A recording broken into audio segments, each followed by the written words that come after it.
Stanley, Scuba, Sailing, and Adventures.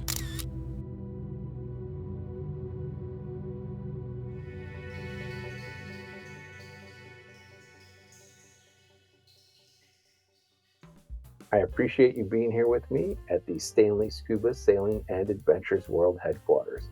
If this is your first time, please hit that subscribe button. Today we're going to look at this package from Chasing, and it's the Chasing Dory Flash Pack for everyday underwater exploration. So let's take a look inside and see what's in the box. Chasing Dory Everyday Underwater Exploration sounds right up my alley. Let's see, it's travel size, it has an hour runtime, good to 49 feet, 45-degree pitch adjustment, 1080p camera, customized visual effects, and shareable on social media. I believe the social media sharing means you can go live from YouTube, and that's something I'll definitely try, but I'll have to figure out how. So this flash pack for Chasing Dory comes with a nice backpack. We'll take a moment and review the backpack. Here we have a net pocket on the other side as well. Stitching looks good. Double zipper, grab handle at the top, adjustable shoulder straps. These are nice and soft. They almost feel padded, and there's some pads. Looks like a set of 3 pads on the back of the backpack. Very comfortable design. The backpack's not incredibly heavy. That's a good thing. The zippers function smoothly.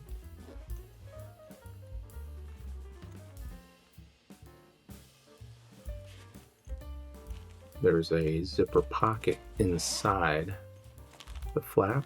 We'll start here.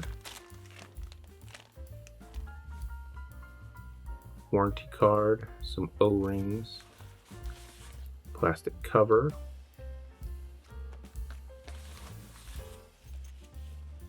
That's it for the pocket. Let's see what's inside this little folded box. Quick inventory. Nice packaging. The user manual. I will definitely read that. Some stickers.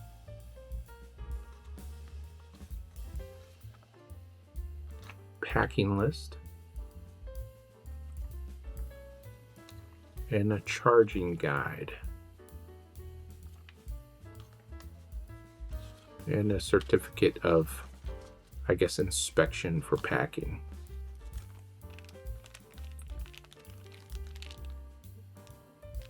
Several extra O-rings with a warranty card.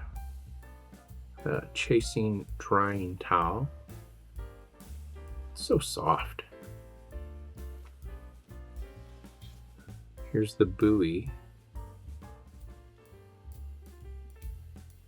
And that looks like it's another plastic or rubberish little cover, similar to the extra one that was in with the O-rings. This is our control.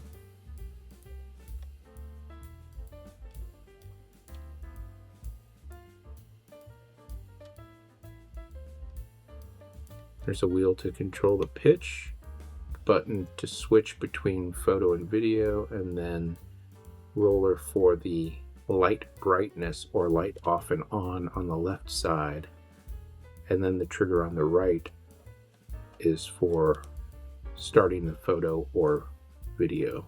I'm going to leave this cover on for now. I assume this is charged. There's the charging port on the bottom.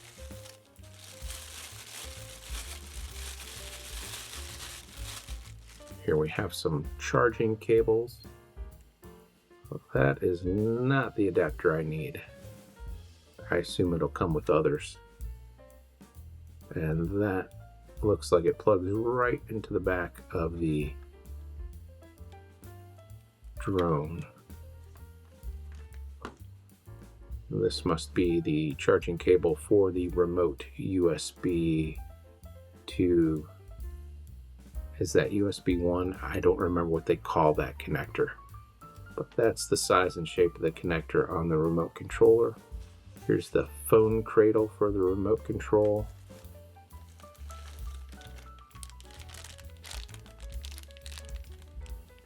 These are going to be the handles for the remote control. I guess that's what the joysticks. That's right, joysticks. These look like extra screws for the bottom of the remote controller. And I assume that's where you attach the arm for the cradle, which we haven't come across yet. Here we have all of our international replacements for that charger. And I think I need one of those. We'll switch that out in a minute. Here's our tether. Appears the ends are the same, so it can probably be used in either direction. Here's the arm for the phone cradle for the remote control.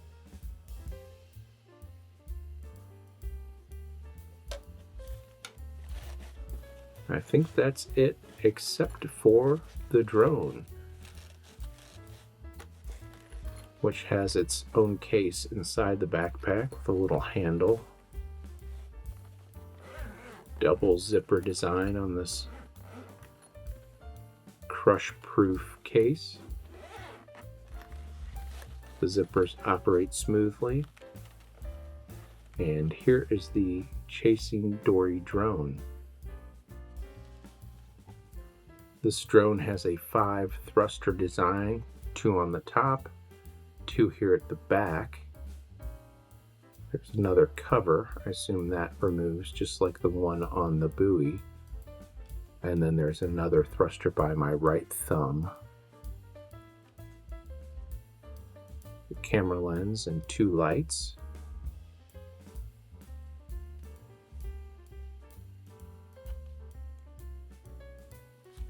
And the lithium battery must be sealed inside. That's it for the inventory. Now let's put it together.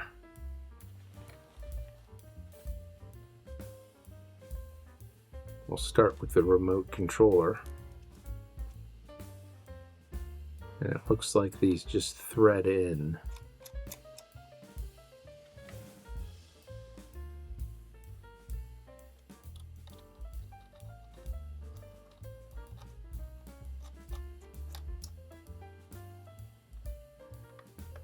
They feel smooth.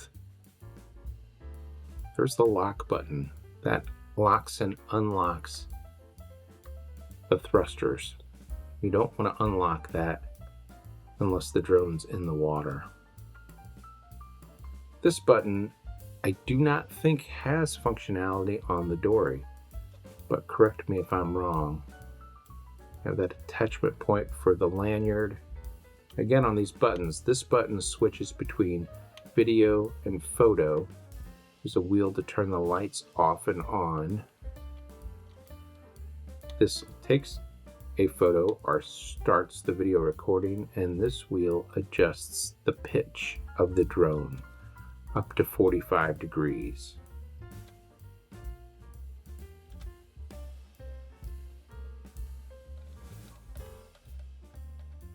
This thumb screw is used to attach the arm for the phone cradle.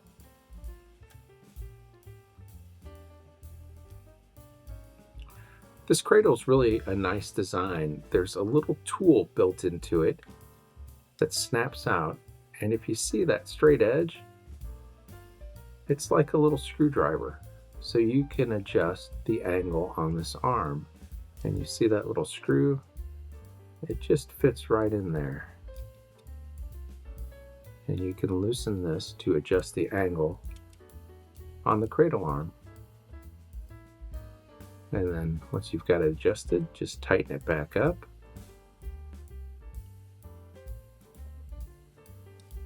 And then the tool fits in only one direction and stores right here in the arm.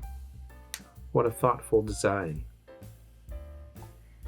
Now we'll attach the arm to the remote. See, there are these two little, almost like hooks. You don't need to use a lot of force. Again, this is plastic. There's no force required to install the arm, and it's plastic, so I would assume if you feel some resistance, you don't want to use force, just readjust. And here we have a screw on the back of this phone cradle and like a ball and socket joint. It just snaps in, and then you screw down here to adjust the phone cradle, and that's it. Our remote is assembled. I'm always curious how my phone is going to fit into the cradle because of these lenses. I have a case on it which isn't very thick. We'll put the lenses on the side of the cradle that has a little more space, and it fits nicely. It's nice and snug. My phone's pretty heavy, so I need to snug that up pretty good. Our remote is ready to go. I'm going to take the phone out for now because I'm sure there's an app to install.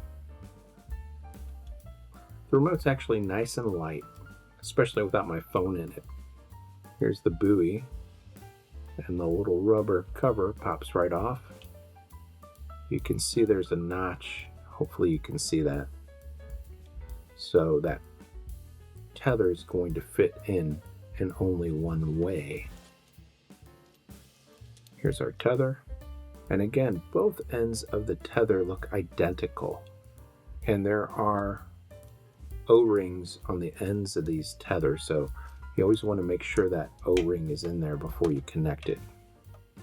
I'm wondering how I'll do with tether management. See the notch right there? So that's only going to fit in one direction or one orientation. And then we just tighten up that collar. And there's our buoy connected to one end of the tether. Now you don't need to charge the buoy. You only charge the drone. So the buoy is actually powered by the drone. There are our turbines, 4 and 5. Headlights, camera. And here's where we connect the other end of the tether. You can see this is notched as well.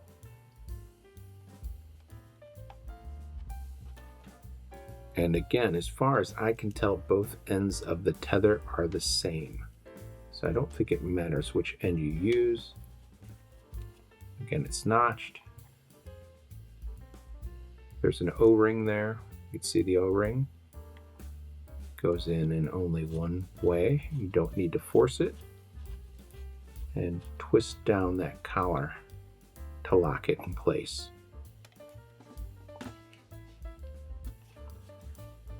And now we're almost ready to go. We need to get the phone connected. I remember seeing a QR code in the instruction manual, so I assume there's an app we need to download. Just point our phone at that QR code. I'm sure you're familiar with that. Just open your camera, point it at the QR code, and here's a look at that, the installation and connection instructions. And just find that in the App Store and download it. Once we have the app installed, we select our device. We of course have the Dory. I'll ask us a couple other questions, and then we can turn on the remote. Now the remote will connect via Bluetooth to the phone, and we should see it appear in the app. If it doesn't, you may need to go to your Bluetooth settings to find the remote. Here's our Bluetooth remote. We'll select Connect, and now we need to connect the phone to the buoy or the drone. So this will connect through Wi-Fi. So we'll need to look at our Wi-Fi settings, and once everything is connected, we can start the app. I'm going to change the orientation to make this a little easier to follow. You can touch here to turn the lights off and on, touch here to control the pitch up to 45 degrees, touch here to start video recording, touch here to take a picture. Up in the right hand corner we have the depth, temperature, and battery indicators. Down here we can unlock the engines, and here we have some settings. Let's get into the settings menu.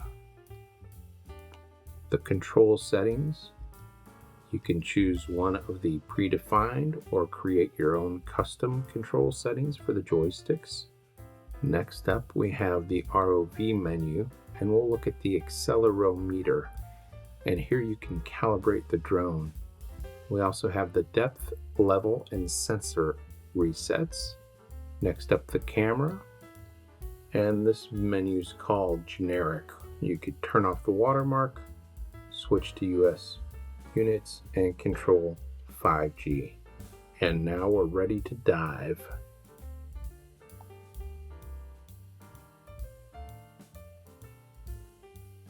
Thanks for watching.